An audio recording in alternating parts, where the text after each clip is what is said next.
Hello techies, welcome to another video in PySpark learning series. In this tutorial, we will see how we can order the data in a data frame. So I'll just create a Spark session, and then the data frame that I'm creating, it has four records in it. Again with the name, salary and department, and I'll create a simple data frame here. So you can see this is the data frame that I just created. It has three columns in it and four records. Okay, let's just sort this data frame based on salary. So there are two functions which we can use. One is order by. Okay, so I am just defining from my data frame, do an order by on salary. So if I don't say anything like ascending or descending here, right, by default it will do in ascending order. So let's just check whether what is the default of this order by clause. And it has, you can see that it just has ordered based on salary which I defined, and then by default it is arranging it in ascending order. Now let's say if you want to order it in descending order, we just have to mention the order by. Along with that, we need to say it's descending. Okay, so in this way we can instruct Spark to order the data frame in descending order and on the column that we want to order it. So on salary, this time you will see it will be in descending order, and that is what we see in the result.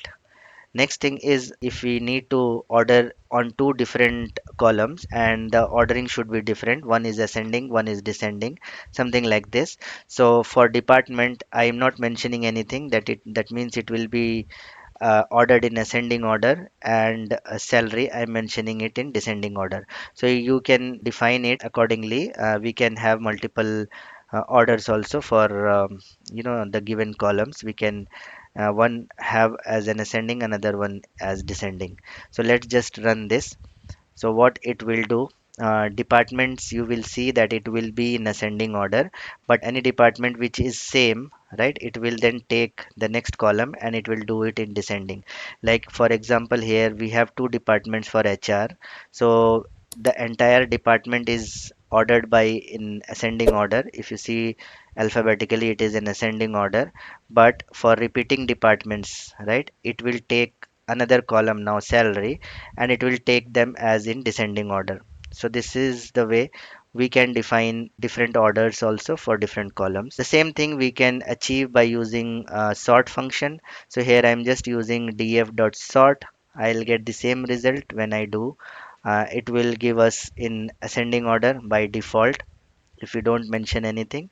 So here it's in ascending order of salary, the column that I defined here.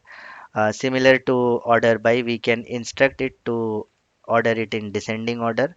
Let's just run this. So you see it is ordered in descending order using sort function. Now the same thing on multiple columns, two different types of orders also we can mention. One is ascending, one is descending on these two using sort. So something similar to order by, same thing we can do with the sort function as well. And let's just verify the result. So you can see it is in ascending order department, and then where the departments are same, it is picking the salary and its salary is coming in the descending order. So this is how we can order our data in a data frame. I hope it was useful. I'll be back again with another video on this series. Until then, have a nice day. Bye bye.